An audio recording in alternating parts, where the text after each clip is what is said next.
I wanted to change it up this week, and I forget what I was going to say. So we'll start with that. As far as intro or ad reads? No, as far as intro, I was like, oh, I'm gonna switch it up, and here we are. We're switching it up by telling you I was gonna switch it up. I actually, I was listening to a podcast recently. It some it's hard sometimes to listen to podcasts at work for me when I want to really pay attention because there's a million things going on and I'm thinking, Hmm. and I miss what I'm listening to. But I just did hear a really good podcast intro where it was maybe more literary, where they like recorded the podcast and then sat down and wrote an intro that Oh, was very well thought out and alluded to what was going to be discussed. And I really liked it. And I was going to send it to you. And I was thinking maybe with some listener feedback, that might be, if we want to switch it up, an option where it's like, all right, let's hop off here and then write something up and I'll hop back on and record something. So that might be an option. Not for this one, it's definitely but not for this one. moving forward, that might be an option if we want to do something different. It was cool. Um, it was. I also.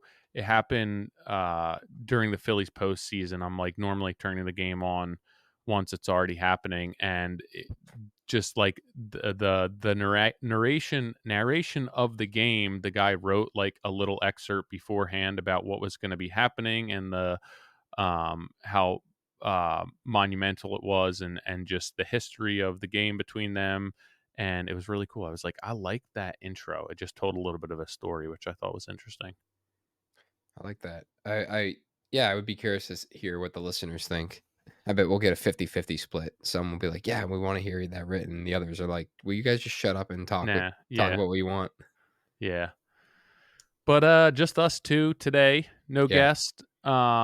This episode is about when you are dealing with some shit, just know that you'll figure it out. Yep. And by next year, by this time, it'll be a distant nightmare if it's a nightmare. You'll look back and be, yeah, it'll be good. Well, with that being said, let's roll into it. This podcast is also brought to you by Andersen Windows. It's no surprise that millions of homeowners have chosen Andersen 400 series windows. Built on decades of engineering and design, these products simply work every single day. With plenty of options to fit the look and feel of any home, it's no wonder why Andersen 400 series are the most recommended clad wood windows by contractors.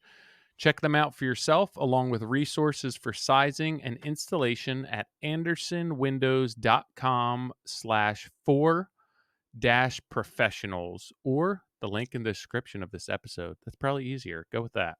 This podcast is brought to you by Buildertrend. Let's be honest, the amount of paperwork sitting on your desk right now, I know I actually have like 6 mountains of paperwork, and it's starting to drive me Same. crazy. Well, it's not going anywhere until you adopt technology into your business. If you're one of those hard headed builders who tells themselves that paper and pen works just as well as a mobile app, you're doing your business and your team a disservice. By centralizing documentation in one easy to access place with Buildertrend, you're no longer wasting your bookkeeper's time searching for receipts or your own time digging for that contract that you know the client signed last week. Your subs can quickly see updated plans and blueprints, eliminating rework that would have been required if they'd worked off an outdated file. Protect your company and clean up your desk by signing up for Buildertrend's construction management software today.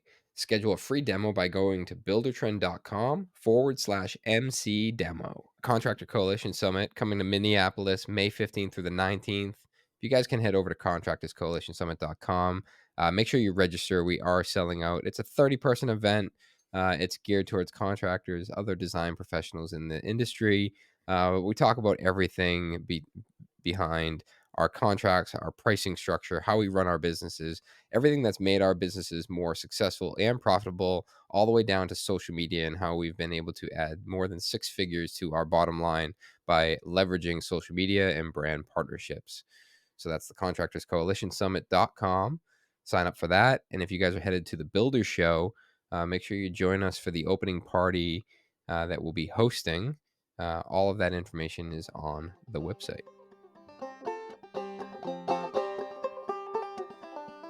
No, I was in the field today. I'm wrapping up this job, so I wrote a bunch of stuff for my own podcast last night, and I was gonna Mhm. come home around lunchtime and record that, but I just got busy doing things, so I'm gonna record that after this. Tilly has her last cheer practice before a recital Friday, and yeah, so that's it. I stayed at the job until, I don't know, 2 or something.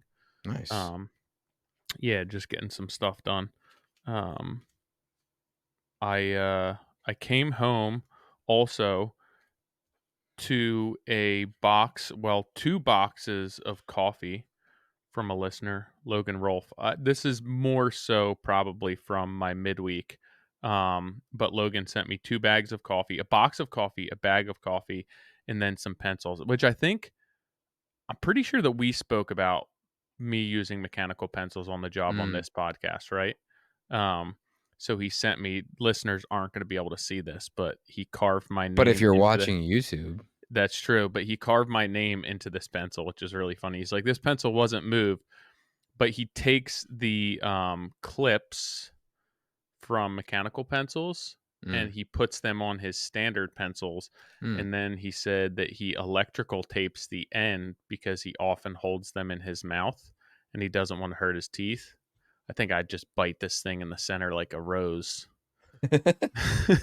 um, and then he sent me this really nice pencil sharpener too that's all brass, um, made in Germany, and some high polymer erasers. That's So badass. I just got home to opening coffee, this coffee, this coffee. Dang. So yeah, thanks, Logan. I just opened this. It was on my desk, and I was like, "What the heck is this?" And I know he had emailed me telling me that he had shipped it out last week. But it was sitting on my desk, and I'm just getting to my desk now. So I opened all these fun presents. There you go. Yeah, he wrote a nice note too. So thanks, Logan. This is sweet. Um, Do you grind? Are they whole bean? yeah, Do you grind? yeah. I mean, if need be. Yeah, Um, Grind out, bro. grind out. um, yeah, so I had a bunch of listeners have sent me coffee. Actually, and then Justin, the guy who works for me, just gave me a bag of coffee. So I'm set. I got coffee rolling in left and right.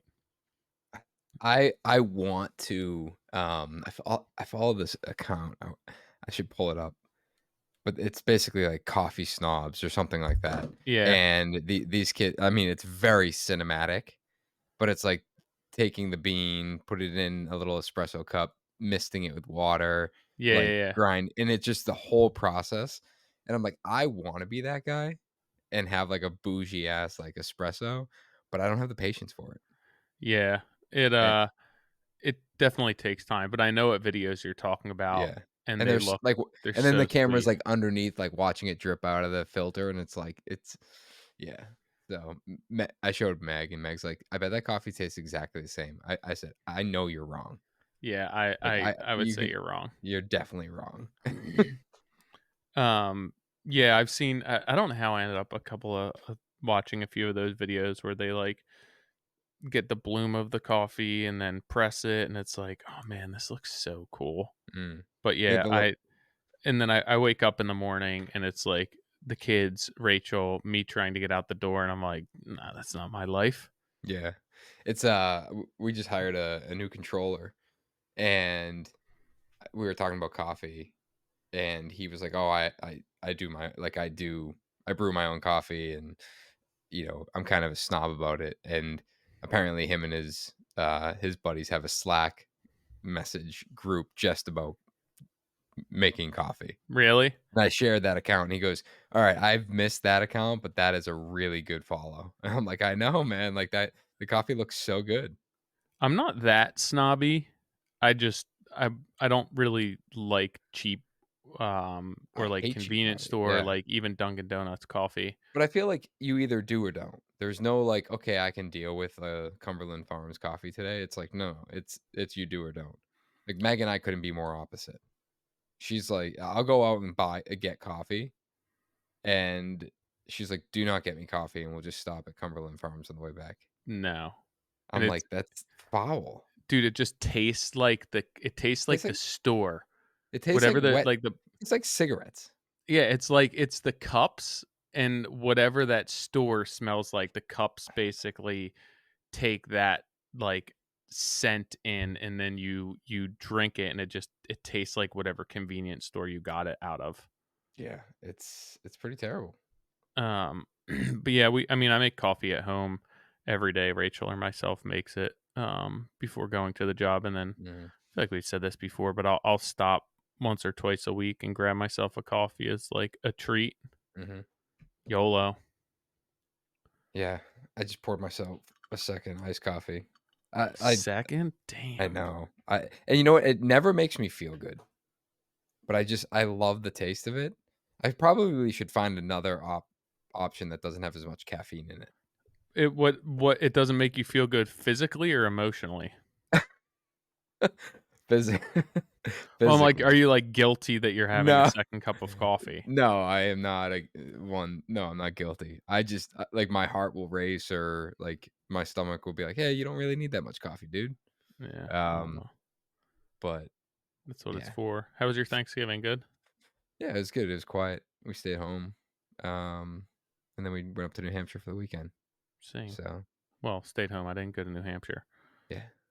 Um, I had a relatively busy weekend. I was hoping to take some time off, but just haven't been able to. Working a lot. Got some stuff done around the house. We had like a club ride for our dirt bike, my dirt bike club. Um, Rachel took the girls to get the tree, so we did that. We went and saw my brother. He just had a baby, new baby, and got a new house. So we went and visited them. Tilly knocked our entire tree over, fully decorated, like How? everything.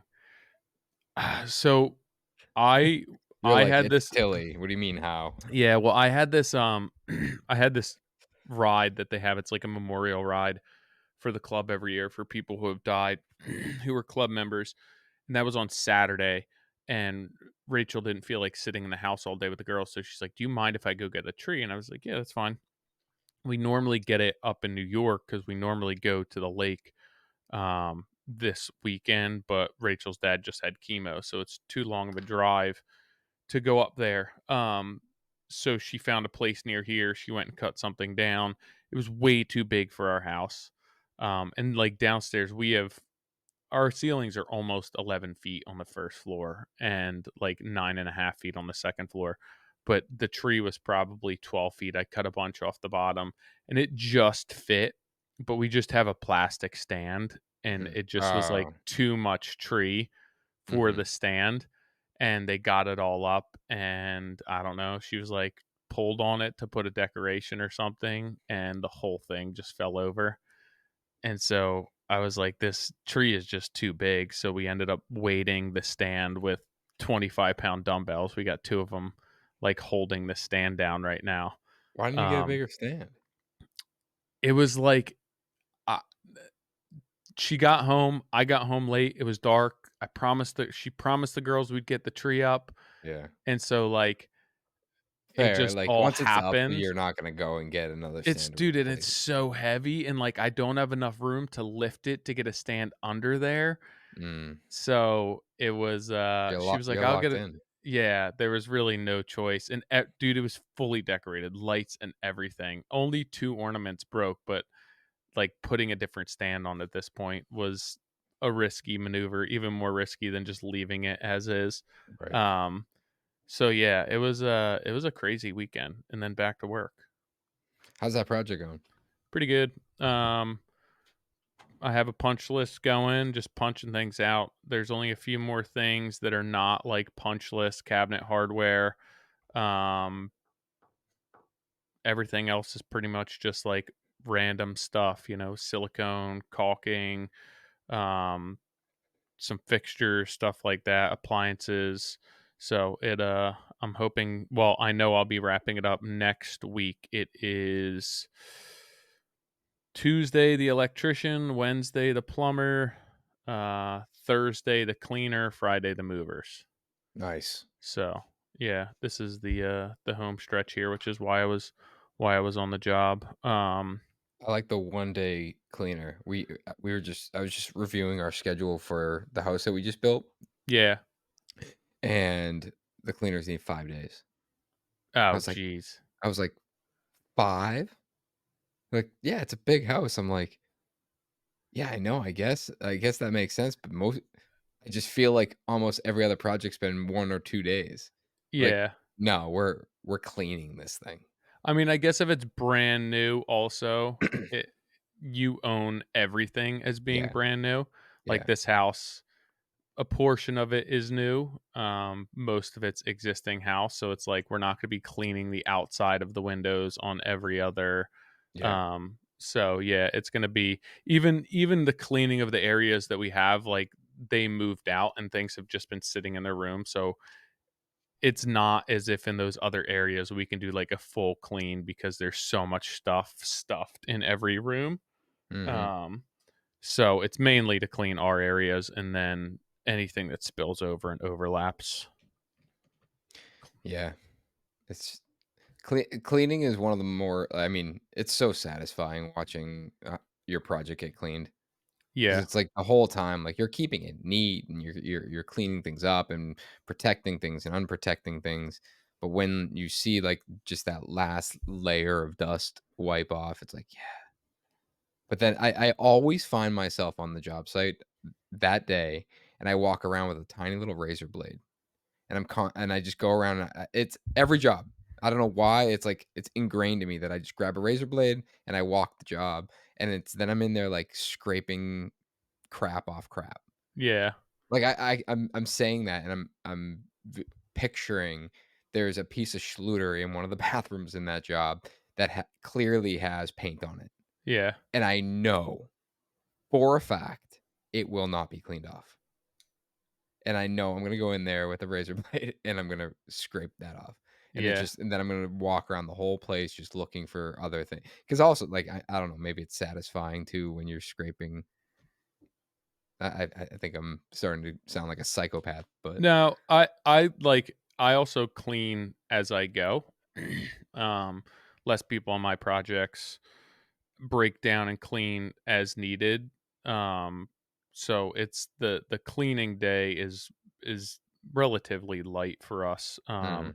I don't even get every project professionally cleaned. It's just that this one's big.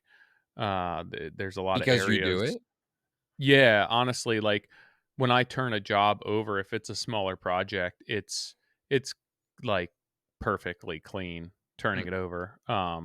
I'm cleaning every day when I'm there. But this is just a bigger it wind up being the entire first floor and then a bunch of the second floor too, and I don't feel like doing it. I don't feel like devoting a day or 2 days to cleaning it.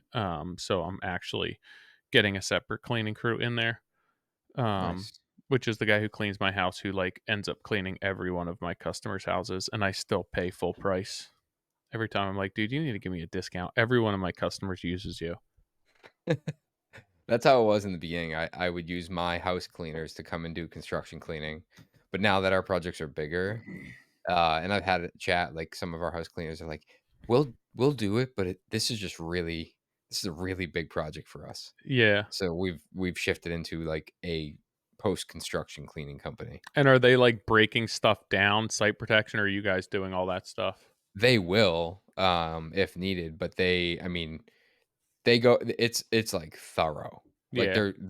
they're going through every appliance, making sure all the tape's removed and all the protection, like, all that blue tape that appliances Yeah. come wrapped in. Um, It's the if worst. yeah, it's terrible. And I actually have a story about an appliance I wanna tell you about in a second, but, um, I mean, they're incredibly thorough in making sure that every Bless you. I don't think I've ever sneezed on this podcast. No? First time for everything. First time for everything, and, my kids got me sick.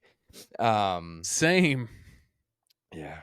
I thought we were clear, like, the kids were good, and then it was like I woke up the other day and I was like, "Oh, shit." Um, but, I mean, they're just super thorough, like, they're pulling everything apart, making sure that every surface is wiped. They know that dust is everywhere, so and they're doing windows inside and out, and, I mean, it's a brand new product. Yeah, Um, you have to. What was your story about appliances? yeah, as I said that, I'm like, do I want to talk about this right now? Um, yeah, I mean, why not, right? So we have a client bought Thermador appliances, and this is will be number 3 or 4, the third or fourth time I've installed them and had issues with them. So hopefully we're not considering them as a sponsor to this podcast because I'm not going to make this story very nice.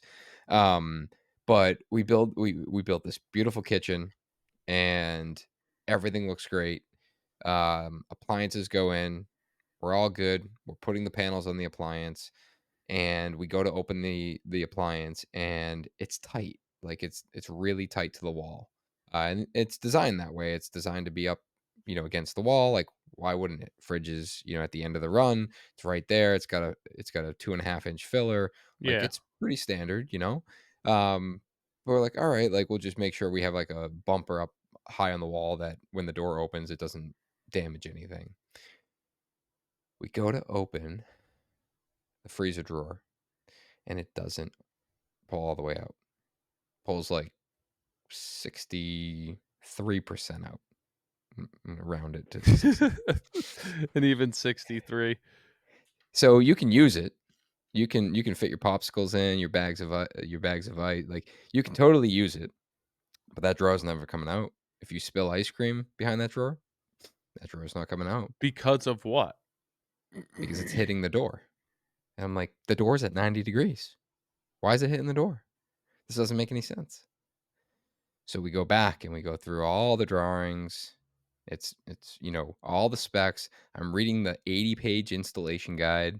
Nothing about this. Nothing. And I go to the single page spec that like the one pager, right? That gives you like the quick hit details. Yeah, And there's a note on there that's listed as a quote unquote feature. And the feature is full extension drawers when the door is opened 115 degrees. Nowhere in the installation guide, the design criteria, nowhere. And now, and 115 degrees puts the door at like, you would need an 8 or 9 inch filler or something like really? that. Oh, like, I mean, It couldn't be substantially. against the wall, No, essentially. not at all. And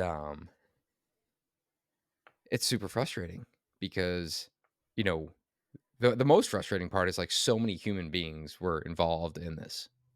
Like, it was drawn this way, it was designed this way, it was drawn this way, it was technically drawn with the shop drawings, it was laid out, it was installed, and there's no, like, single person to be like, "Hey, this person screwed up." Yeah, And frankly, like, I'm not one to point blame, but it's like, I'm pretty frustrated with Thermador. yeah. It's like, why wouldn't this be complete like, communicated? So, whatever, fast forward, we're in a position, I have no idea if the client listens to this podcast, but well, by the time it comes out, I'll have told them. But we've been trying to find a solution for weeks now. And the solution is we have to use a different like brand. Like we're 98% and we will be 100% sure, but that a Sub Zero will work Yeah. because they have the option to have full extension drawers at 90 degrees. And I don't know why I'm sharing this, but I guess it's more like it's I guess for the lesson, right? Like we said, well, before obviously we need to solve this, but going forward, like we have to make sure that we're drawing these, with the full door swing. Like what, are we considering that that door needs to be open 115 degrees and questioning everything? But we went back and any of these integrated appliance issues that we've ever had, it's always been due to like poor specs. Mhm. And we rebuilt like 20, I think it was like $20,000 worth of cabinets on a project a couple years ago because we went off the specs of the appliances. We didn't, Yeah, I remember that. and we didn't, they were on site, but we didn't bring them to the shop because we were like, "Whatever." We're like, "We have the specs, we built it, and we installed the appliances, and it's like, it looked like shit." It was like an inch too big, and the specs were like recommendations or something like that. Yeah.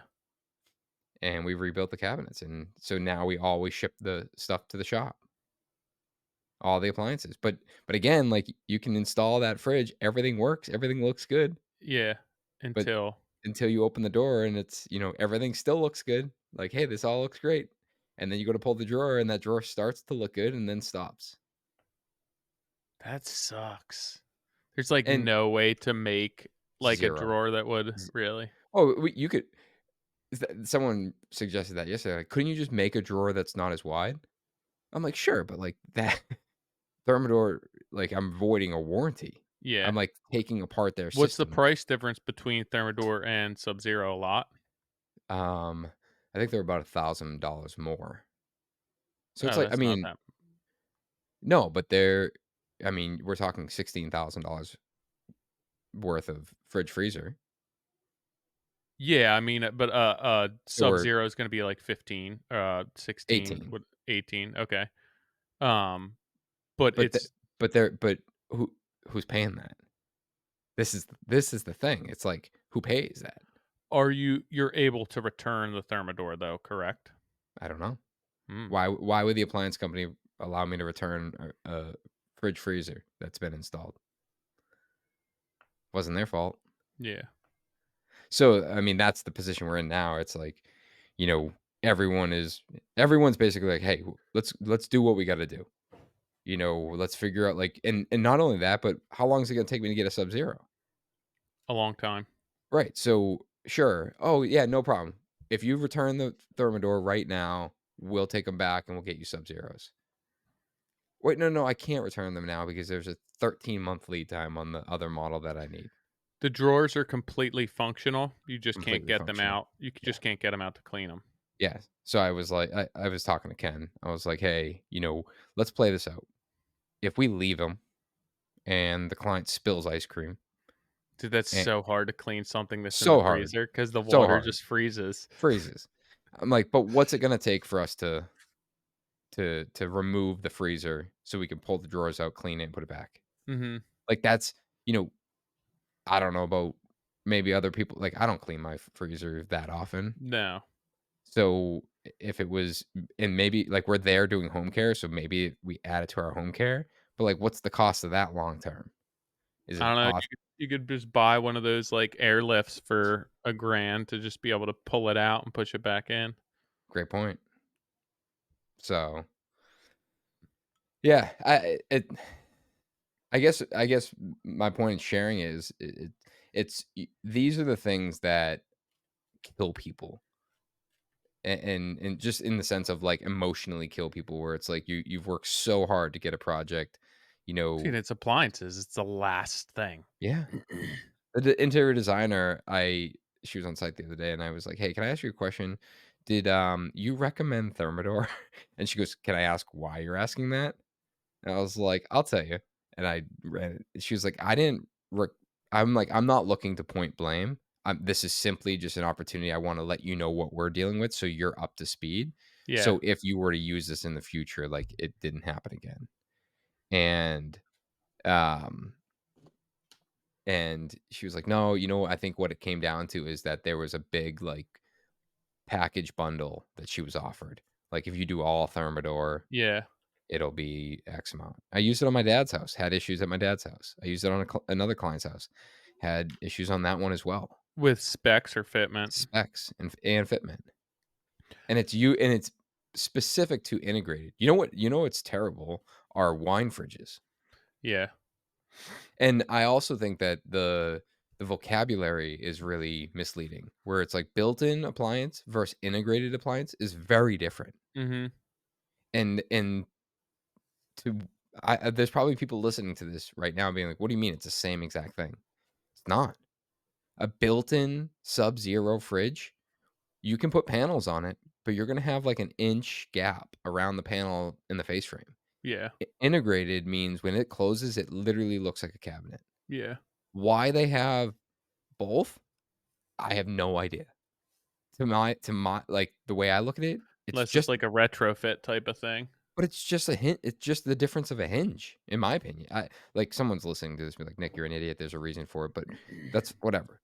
My point is, like, when you're buying, like, we especially with materia, it's like, we'll get called in to do a small wet bar, and we're not the GC, we're not the home like, the homeowner's like, "I already bought the built-in wine fridge.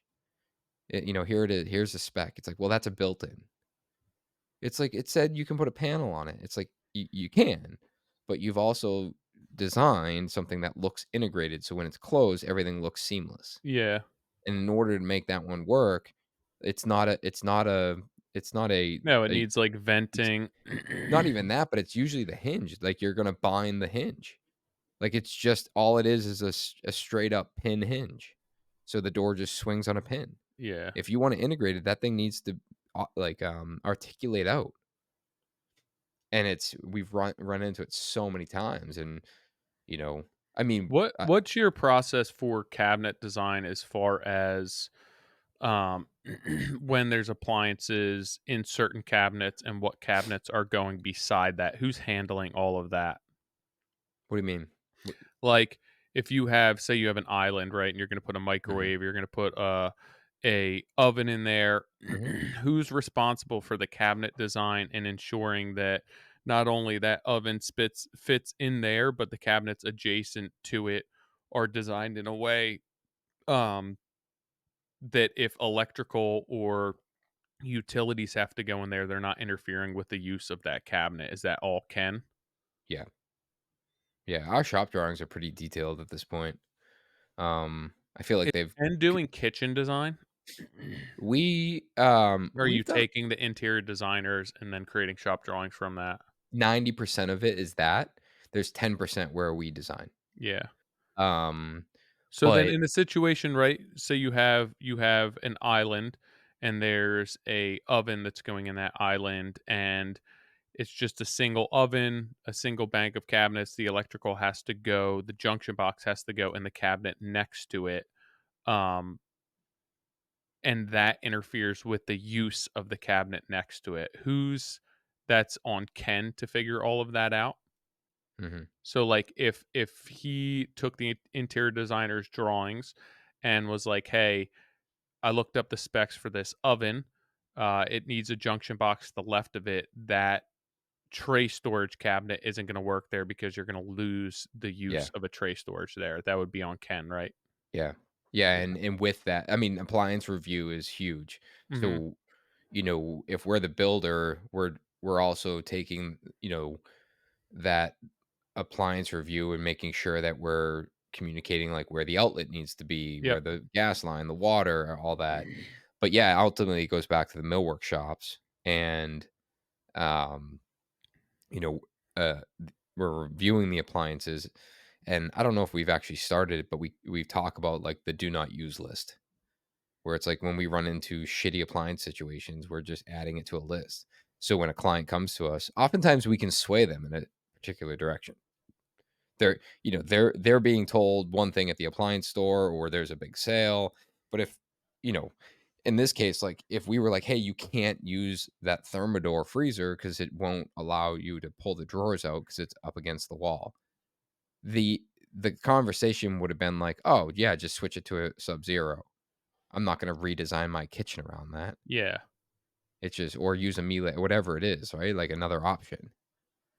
And but it is, I mean, we from the millwork perspective, we are taking on more and more responsibility in making sure that, like, things are done to our standard. Yeah. And one of the things recently was electrical, Yep. and it's like, I don't want the electrician cutting the boxes in the back of a cabinet, or an end panel, or in a backsplash. Like, we do that. Yep. And I think I wanna say I posted about it, but, you know, I again, like, this is part of why I think I'm so difficult to work for, but it's like, I opened a cabinet one day and I'm like, "What the fuck, dude?" Like, it literally looks like someone took a Sawzall to the back of that cabinet to put the box in. And they were like, "We're gonna cover it with a box so you don't see it." I'm like, I wanna be super clear. I don't give a shit if you can't see it. Like, everything should be cut like it Yeah. was thoughtful. And it was weird, like, this is where I get frustrated, where it's like, I had the same conversation about the sinks, the kitchen sinks, where it's like the guys would just blast open the top of the cabinet to get the sink in, and the counters go on, you never see it. And I was laying down in a kitchen sink cabinet, I don't know what I was doing. I was probably checking, like, helping someone adjust something, and I look up, and the cabinet's trashed open, Yeah. and they're like, "You'll never see it." It's like, but it's not the point. Like, we should be more intentional with that. So, like, even in that split moment when someone walks by and sees the sink going in, it looks like someone thought that through. Yeah, and I feel like even every subcontractor that comes after the people doing the tops or whatever it may be, or the plumber is not going to booger up what's there because it's nice and neat and tidy. You come in, there's just a massive hole that's cut out and torn out on the backside. I Mhm, think that it's just going to follow suit. Um, it is. There's so much that goes into kitchen design, and even with regard to appliances or electrical, or even outlets in islands, and not having drawers that are going to interfere with the outlets if it's on the end panel of an island, and how you're going to route your electrical. And it has to be thought out beforehand, at least to some extent, or else I feel that you're going to jeopardize the end product. yeah. And that's why I think we're taking on more and more, like, um, now we handle all the lighting, all the under cabinet lighting. It was like, I remember I was on a job, an electrician had a hammer smashing the light channel in the bottom of the cabinet. I was like, "Can we not? Please?" And I was like, can we just pick, like, I want you to just pick a spec. Pick one that you like, that is a high quality. Here's some that I've seen other people use. Here's what the electrician usually buys, and let's just handle that." And now we handled it. And when that millwork goes in, the light channel's in, and the wiring is, installed in hidden inside the end panels, and comes out with a term, a connection to the transformer in a hidden spot. Boom. Like, done. It's true. I'm that's another issue that I'm running into on the job that I'm on, where it's specs for everything just not accounted for. Even like I said, outlets on Mhm. end panels of cabinets, and it's full width drawer. Like the end cabinet is a full drawer base. Yeah. There, it's all drawers and they're full width. And Right. like you want an outlet that's tying into another outlet, you need a deep box. And it's like, what do you want me to do with the electrical here? Just do what you normally do.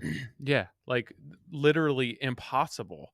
Uh, unless I get a smaller drawer. It's just like that to me is it's really really important, and I think that it needs to be accounted for. Mm. I also think that with like a custom kitchen, when you're getting into that type of stuff, you shouldn't be losing or sacrificing portions of your cabinetry to account for appliances next to them.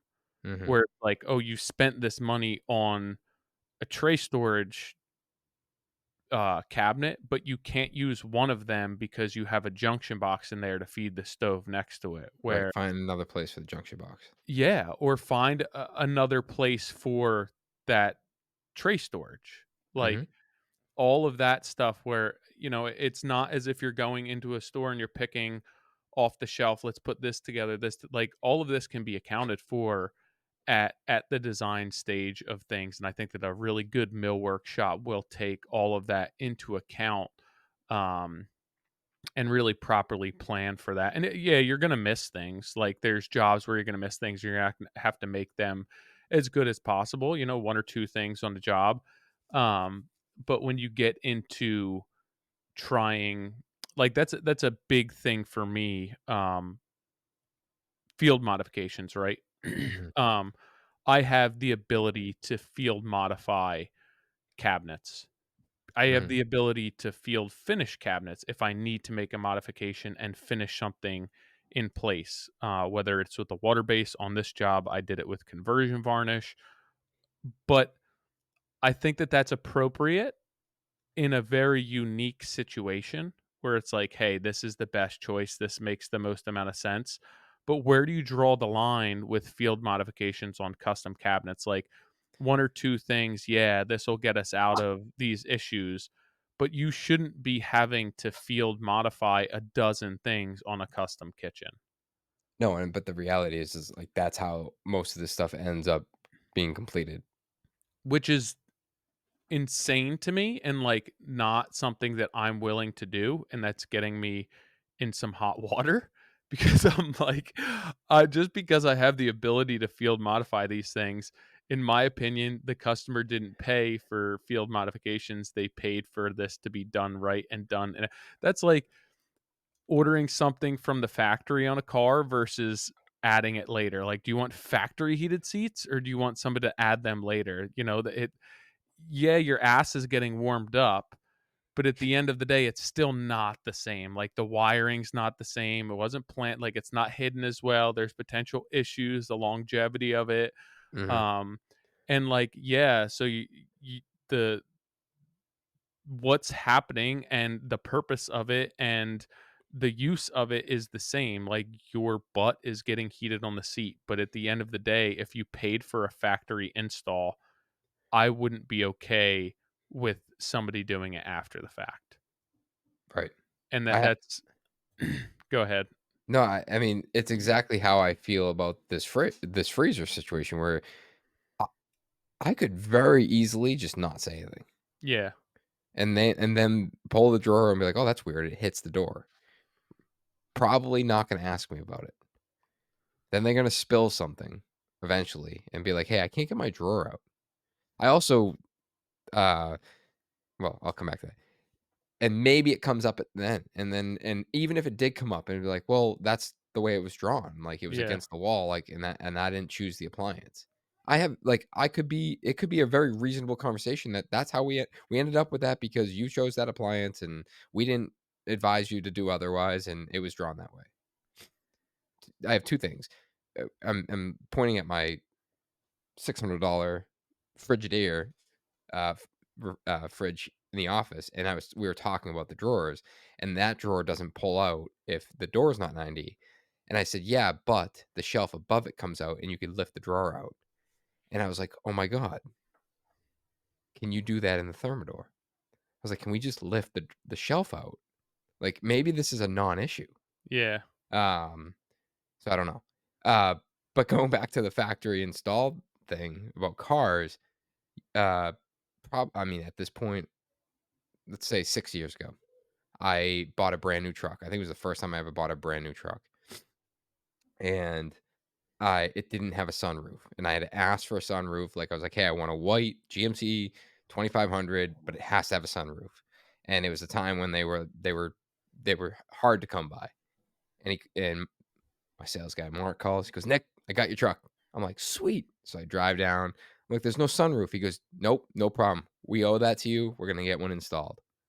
And I'm like, "All right, Mark, like, I'm really particular about this. It has to be factory. Like, it has to be a GM factory sunroof." Yeah. He goes, "Yep, no problem at all." I I pay for the truck, I buy the I truck, feel I like do the d it's gonna be a bubble window on like a conversion van. I do the deal, and I pick the truck up, like, I don't know, a week later, 2 weeks later, whatever, and I get in, I'm like, "Mark, this isn't factory." He goes, "It's factory approved. It's all factory approved equipment." And I'm like, "Okay, but, like, that blue one over there has this piece of trim that goes in the sunroof, and it has the thing that slides in so you can block the sun, and it has the buttons built into the upper console, and these buttons are literally look like they're Velcro to the side." Like, he goes, "Dude, it operates, it's fine, it's totally fine." So, I put my tail between my legs, and I was like, "All right, I'll deal with it, like, let me give it some thought. Maybe it's not a big deal. Maybe I'll never notice it." And I got home and I came out to my truck the next day, and the entire headliner had fallen down Oh in god. my truck. Brand new, right? So I get in and I'm like, "What the hell?" And I go to the back seat, I open the back door, and they had used RTV silicone to push the headliner back up and try to attach it to the skin of the cab because they Yeah. had broke the clips. And I called Mark. Factory. I called Mark. I'm like, "With all due respect, dude, you're taking the truck back." And I will give him credit. He was no problem. We'll get you a new one. And they called another dealership that had the truck I wanted, and they made some sort of deal, and they were able to get the truck I wanted, and I dropped that one off, and it was, you know, truck for truck, and I was on my way. Um, but it's exactly that. It's like I paid for a brand new truck with a factory sunroof. I know it was, and I said this to him. I was like, the reality is like a lot of guys would have, and I was almost there. I almost just was like, whatever, I'll deal with it, because you get so far down the process where it's like you don't even want to I deal just with need it a anymore. truck. I just need a Yeah, truck at this point. and I think We that's just wanna get in our house. I was exactly. It's like, you know what, we just need to move in. I don't care anymore. Like you're so fatigued, and I talk about this a lot where it's that is such a common, part of building and renovating, is that you clients get so fatigued and they're so burnt out that they end up just making all these accommodations or compromises. They're like, "You know what? Whatever. It is what it is. I set out to have an A plus product. I'm ending up with a B plus product, but who cares?" It's like, you should. You you probably are paying for an A plus product, and you're getting something that's less than that. Yeah, it's a bummer. What like, what do you think is the answer there? And I know that that's a very loaded question, but when your customers start getting that fatigue, right? And you're like, "Well, I need this amount of time to be able to execute this the way that we need to." Um, like, how do you get them to sign up for that based on everything that's going on, all of the existing circumstances, even if it's not costing them more money? How do you get them to concede that amount of time that you need to get that A plus work rather than B plus work? I mean, I think it really comes down to setting those expectations and being clear about the deliverables, right? I think, you know, if you're asking specifically, like, in a situation like this where, a client is willing to compromise for the end result because they just want to move in, then it's a conversation of like, "Hey, I totally understand that. And the product isn't where my standard is. So let's get you moved in. Let's make sure that you guys aren't put out any further than you need to be. But I'd love to put together a plan for me to make this right."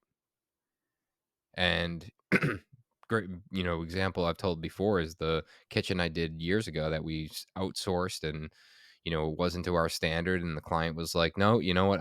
We don't want to redo this. Like, it's been stressful enough."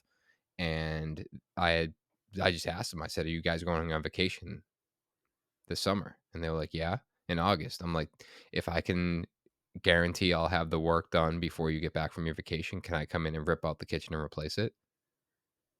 And they said, "Yeah." And sure enough, like, I have a GoPro video of it.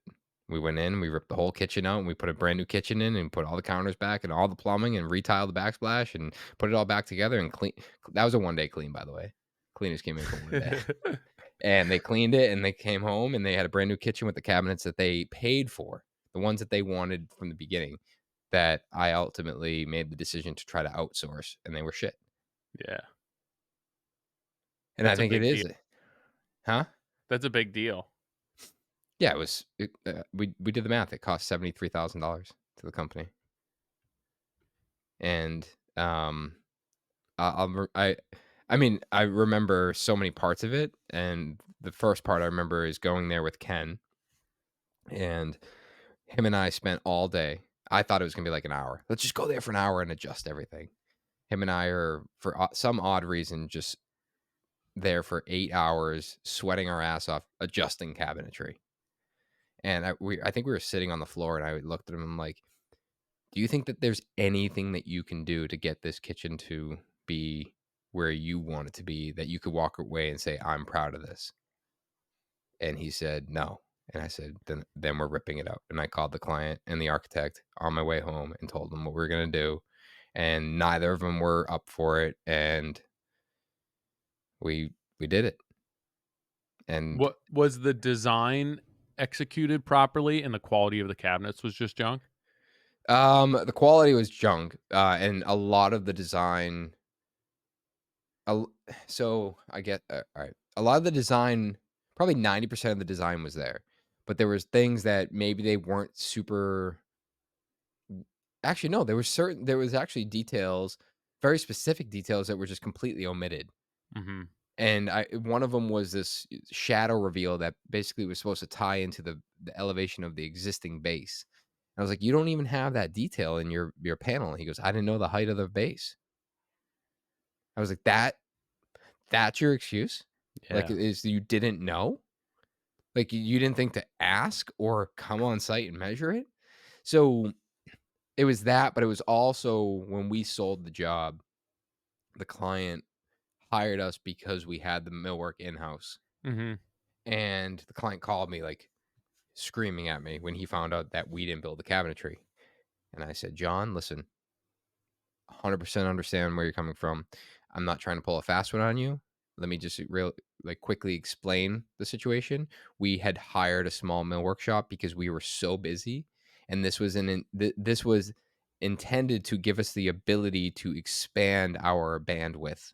It wasn't outsourcing it because we didn't want to do it. It was we were trying to partner with other small mill workshops so we could continue to build upon our bandwidth, and we went through the whole process of overseeing their work, sitting down with them, quality checking them, and felt as though we were confident that they could execute on that, and we failed, and there's no doubt about that.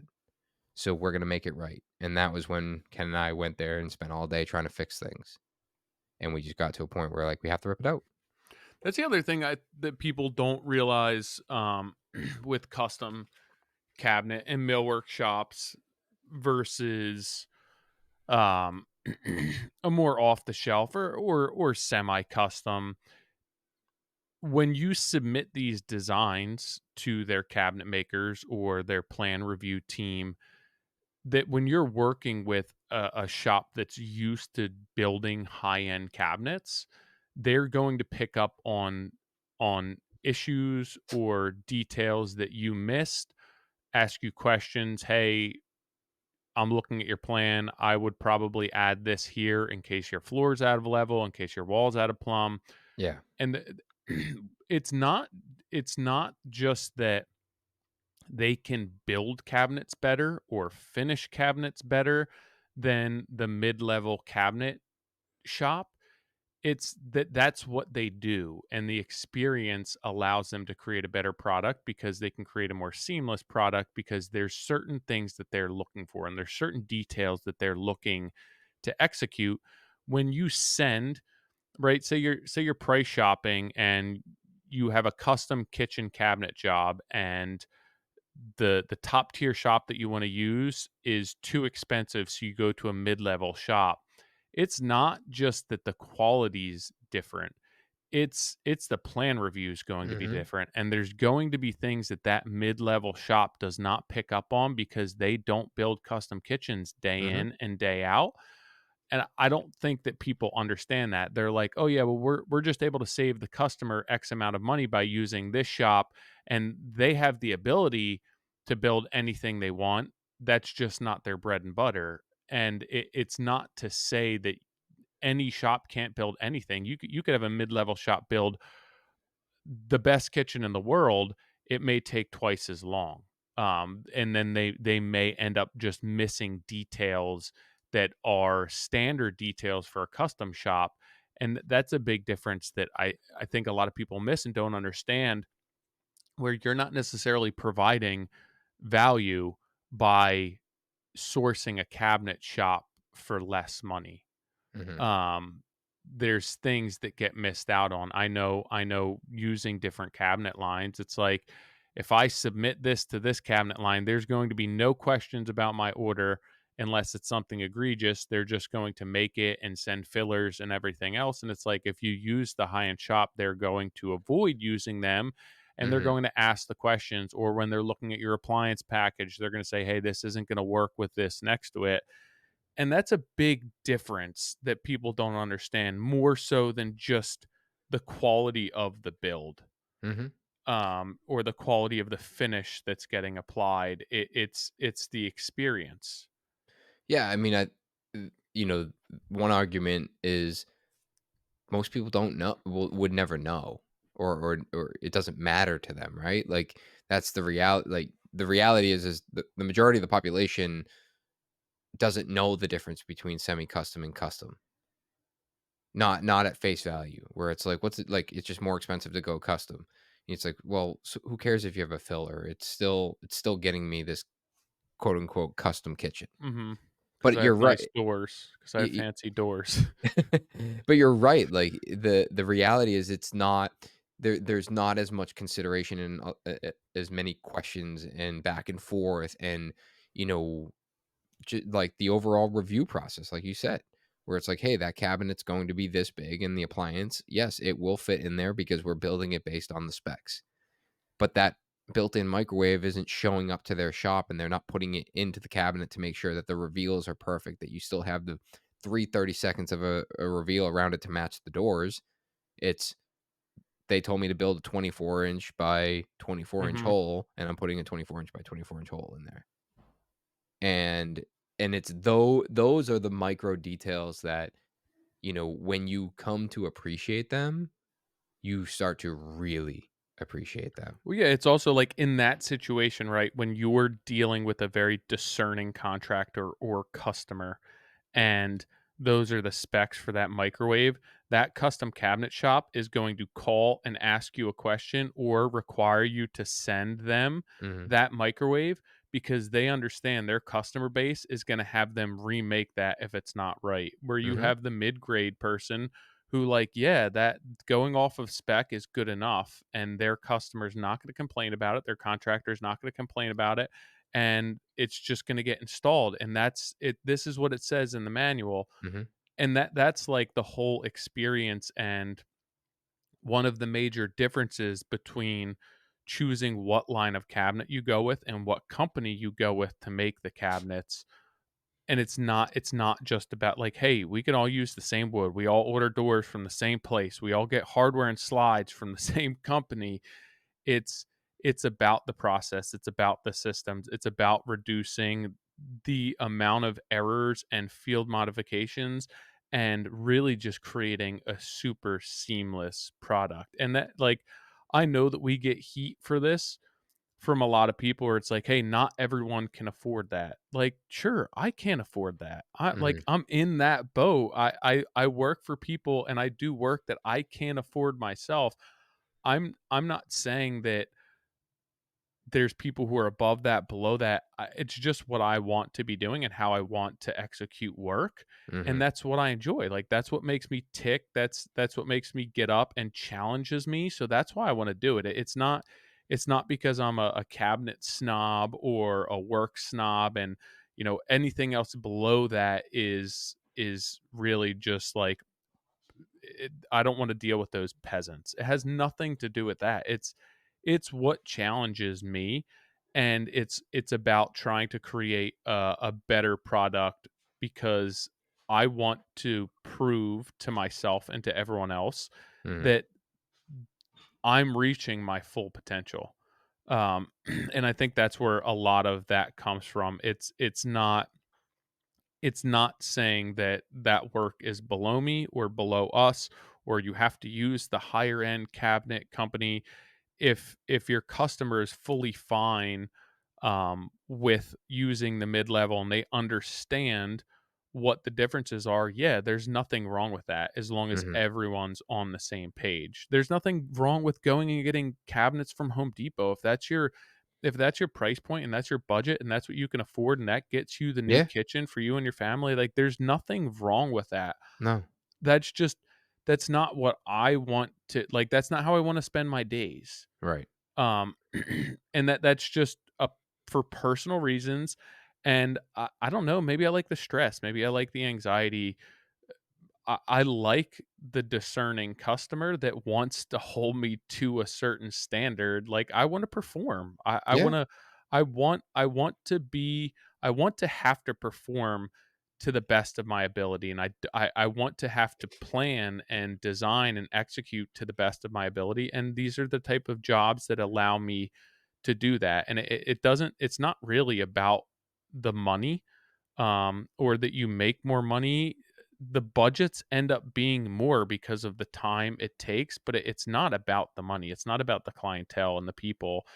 It's just that typically the money is what affords that. Yeah, I mean, to relate to vehicles, right? Like, you can buy a Toyota Corolla, you could buy a Ferrari, and, Ferrari they're gonna ultimately do the same thing. They're still gonna get you from point A to point B. And it's like, sure, the Ferrari, what you're buying is, the high quality, the brand, and the performance, right? Over the Toyota.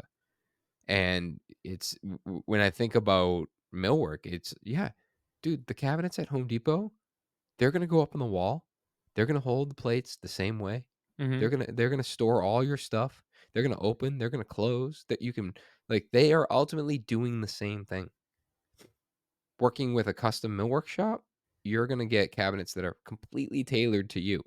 They're gonna do all the same things, but they're gonna be these micro little things that when the fit and finish is nicer, the quality of materials is nicer, you're buying the brand, you're buying maybe a warranty, and you're buying the personalization of it. Where it's like that doesn't matter for everyone. I had a conversation with an architect today that we were talking about boutique commercial projects. And truthfully, they posted a cool donut shop the other day. And I was like, "Hey, I wanna build those." And like, "Do you do commercial?" I'm like, "I kinda wanna do, like, small, funky stuff, Yeah. like, cool detail, like, in, out, get." And we were talking today, and he's like, we're not always doing custom millwork in this stuff." And I'm like, "I get it."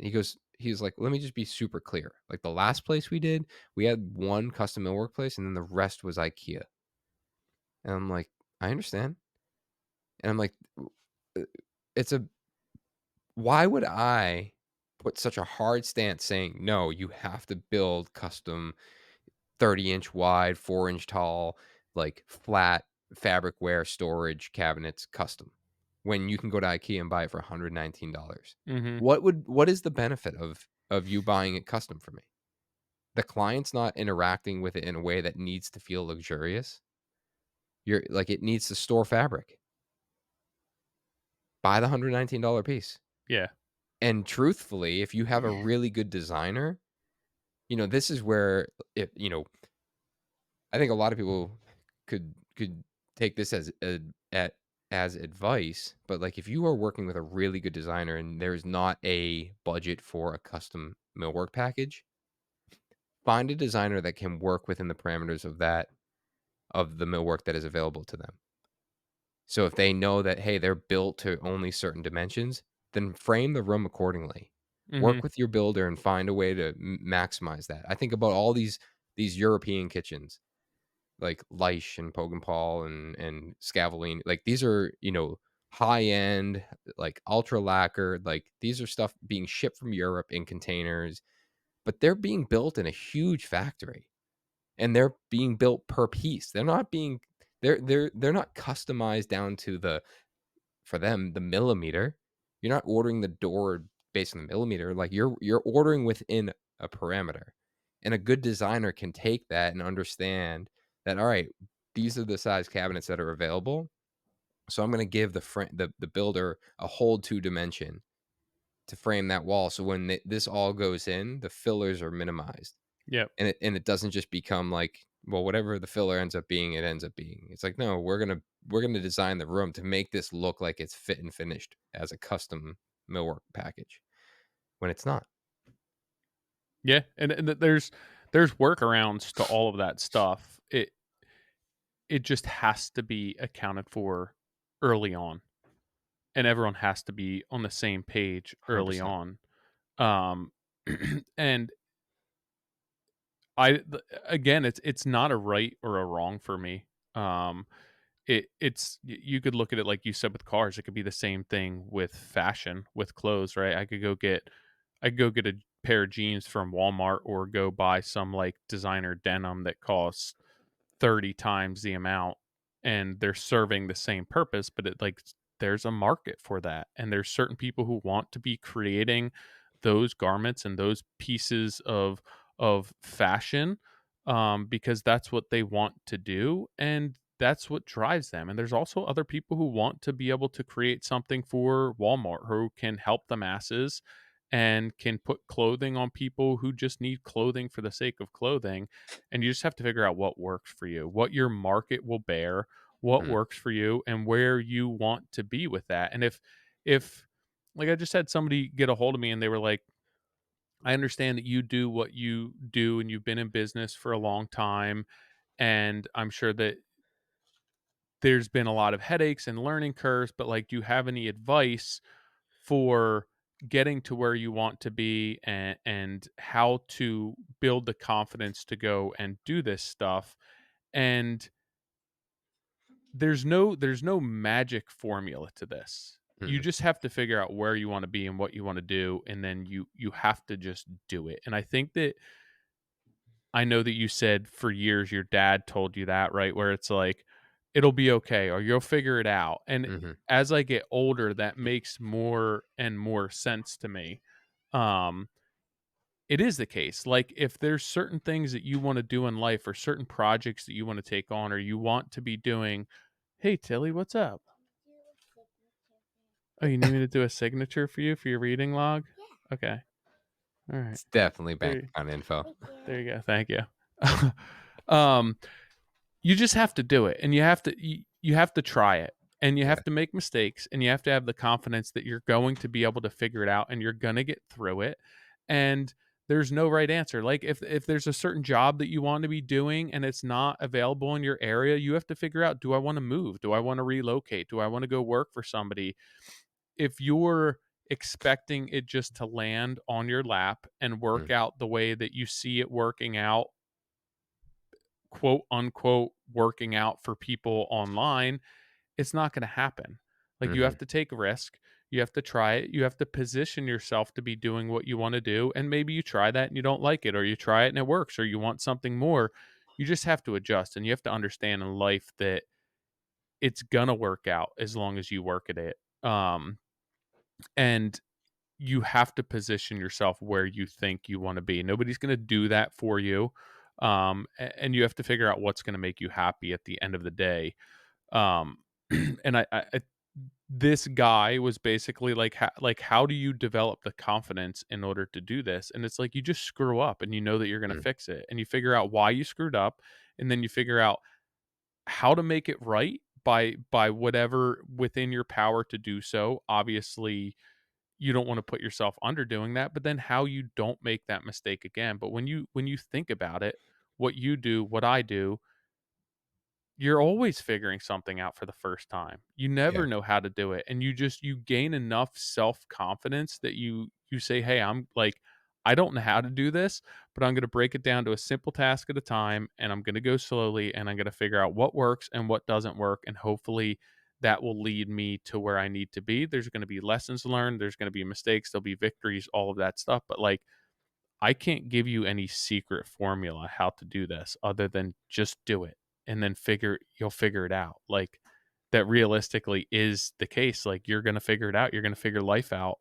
Um as long as you're driven and you're passionate and you do right by yourself and your customers and your family, like, you're going to figure all this shit out. yeah. It's the one part I'm stuck on what you just said is like the risk side of it, and it is true. It's like I think you and I talk a lot offline, and even a couple weeks ago when we were talking to Tyler, the other Tyler from Killowin, the reality is like it's hard, and we face super challenging things running a business, and it's constantly a struggle, and you deal with people issues and cash flow issues and project issues and lead issues, and then closing out projects and issues on a project and this freezer issue, and but those are all risk. That's all risk, right? And when you package all of that up and you see, when you stick through it and you power through the adversity and then you come out on top, it's like, man, that was like, look how great this is. Yeah. And you know for the next time. And yeah, and the I think the thing that we fool ourselves with is like, now I won't, like, next time it's gonna be smooth. No, Smooth it'd sailing. be a new mistake. New mistake, right. And or sometimes it's the same mistake, which is more frustrating. But, that is that's why it's so, um, like, addicting, Yeah. you get the sense of, like, accomplishment, and, you forget the fact that you dealt with hell through it. And, I was talking to a dad at we were do my Marley was doing learn to skate, and we were talking about just, like, the kids and, like, hockey and how they just kinda went out there and, dilly-dally around, and his son had scored a goal, like, the last game, and it was like he was, like, in it. He's like, "No more dilly-dallying. I'm scoring Yeah. another goal." Like, he's locked in now. And it's like, once you get that taste for that accomplishment, it's like, now you're gonna do it. And it's like, yeah, that it sucked, trying to get up on skates or stop or, like, getting, checked. But, now, hey, I'm in it now. Like, Because the I reward is worth the risk at that point. Like, yeah, you will look past whatever risk there is because the opportunity and the reward potential there is worth more than that. And it's like, yeah, I am 100% full well aware of all the fucking headaches that are going to come within the next 6 months or a year, but then you're like, "But this could happen." And so you just push all that shit out of the way and you go for that reward, and realistically, like, that's just life. yeah, As soon as you stop doing that, you might as well hang it up or you might as well go do something else because you're not chasing anything. You're going through the motions, and at that point, you're not taking risks because there's no reward that's driving you past that. right. I think that, a more recent example on my side of that would be our spec. And there was a lot of people that, I've talked about it, like, a lot of people like, "You gotta do something, less risky." I'm like, "I just don't wanna do that. I don't wanna get into this game of, trying to do one and then get a little cooler and a little cooler and a little cooler." It's like, I wanna go into this and I wanna produce the product that I know we're capable of doing with the right people and the right partners and get people to believe in it. And for a long time, I was letting years, I was letting all that noise prevent me from doing it. And it was the moment that I had alignment with a handful of people, and everyone's like, "I believe in it. Let's do it." And it was like piece after piece started to fall in place. And now it's weird. I keep doing this thing where I'm, like, second guessing myself. And it's like, why am I like, we're moving. Building permit showed up in my inbox today, like, today. And it's, we're starting site work tomorrow, and we're going right into like, it's go time. And I have that small group of people around me that, like, let's fucking do this. Let's, Once you're like, in it, it's not as hard. yeah, Like, it's everything beforehand that's really, really difficult, and then, like, I tell so many people that all the time where it's like, if you just make a decision, it's gonna be so much easier. Right now, like, you just I feel like I've used this term before, but just like the mental masturbation of whether you want to do it or not do it, or should you do this or should you do that? Just make a decision and go with it. And like all of that shit goes out the window, and you're just like, yeah, it's go time. I gotta yeah, go. Like yeah. just mulling over that is so much more difficult than just once you're in it. Once you're in it, it's like, I'm just gonna keep swimming. I'll And it's keep almost swimming. and it's almost like once you start I'm picturing, like, running down the hill. It's like, don't stop. Hmm. Like, like, it's gonna be real hard to stop. And then that's when you're gonna get hurt. Just keep running. It's like when a little kid runs down a hill and they try to stop. It's like, no, no, let your body, like, catch up to you and then slow down and then you'll eventually stop. It's like I when learned they that I learned that even like with what you can afford in business, Mm, whether it's hiring somebody or buying a new vehicle, and you're like crunching the numbers and should I do this? Should I get this option? I can't get that. I can't afford this. And then like you spend the money and it's just like, oh yeah, it's working. Like it's just happening. But you yeah, spent how much time mulling over like, should you do this? Should you do that? How are you going to make this work? You can do this. You can cut this out of your budget. You can right. add this. And then like you just do it and it's like, oh yeah, now I just have to make that money. It's funny. So we just leased a new office. So we're moving NS Builder's office to Boston, and I was between 2 spaces, and I ended up going with the cheaper option, which I actually like from a location-wise and from what it is, like, I think it's a better fit for us, but Mhm. the other one was already, like, fit out with private office, conference room, kitchenette, and, like, a huge work area, and this one doesn't have it. But I, like, made the decision based on, like, the monthly rent, Yeah. and I was crunching I wasn't even crunching numbers, I was thinking about numbers today. I'm like, "Wait, I gotta build that place out, Yeah. and it's gonna definitely cost me more money than if I had just upped my budget of $1,000 for this other place a Yeah. month." But, it's like you make these you spend all this time thinking about, like, how am I gonna afford it? And for me, you know, in any difficult time I've ever been in, when there is difficulty or where there's constraint, right? Where it's like money's super tight. Like I'm like I can't afford to hire someone or I can't afford to do this. That's usually when I'm performing at my best. Where it's like, all right, there's a lot of pressure on you. And, there's a day or so maybe that I think about like what am I doing? Why have I accumulated all of this stuff that I'm responsible for? I could have just had a simpler life, you know, and then it's the next day I wake up, I'm like, all right, let's go. Like I gotta work through this. It's like fight or flight. Yeah. It's like what am I gonna do? Give up? It's like I could, and that would be okay, but that's not in my nature. Like I'm gonna power through. I'm gonna figure this out. You know, there's plenty of ways to increase revenue if I really need to. And it's like, and I'm just choosing what am I gonna choose to focus on?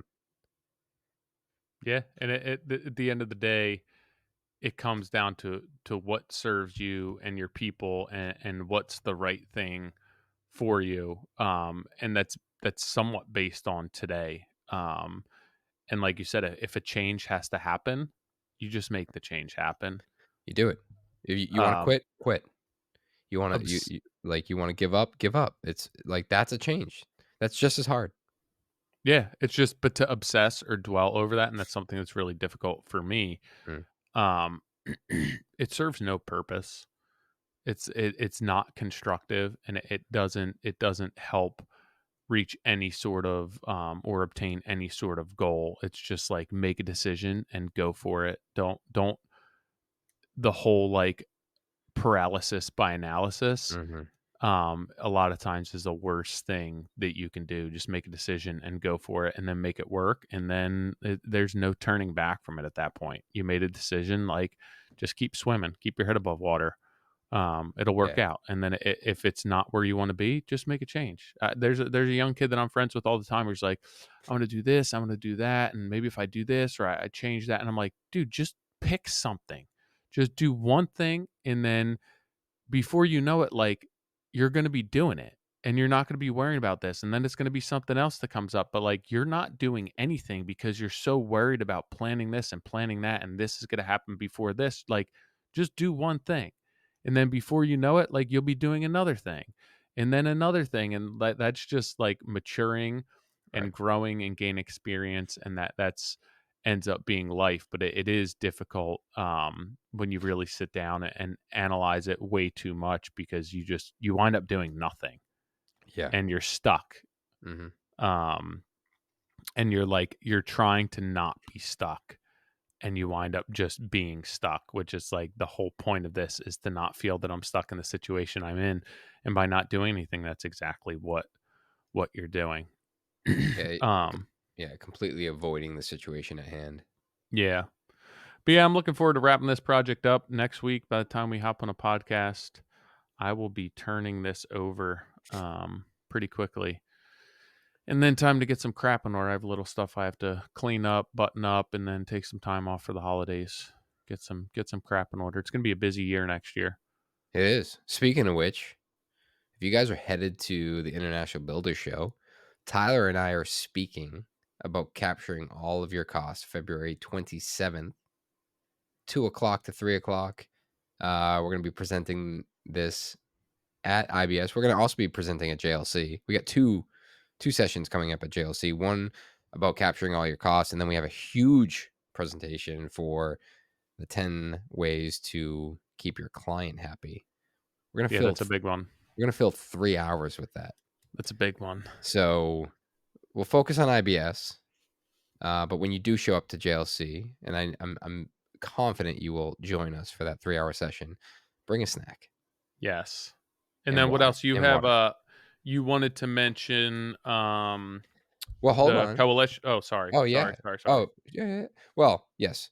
We've done 4 of these Contractor Coalition summits, and we have another one coming up in Minneapolis, and that is May 15th, through May 19th.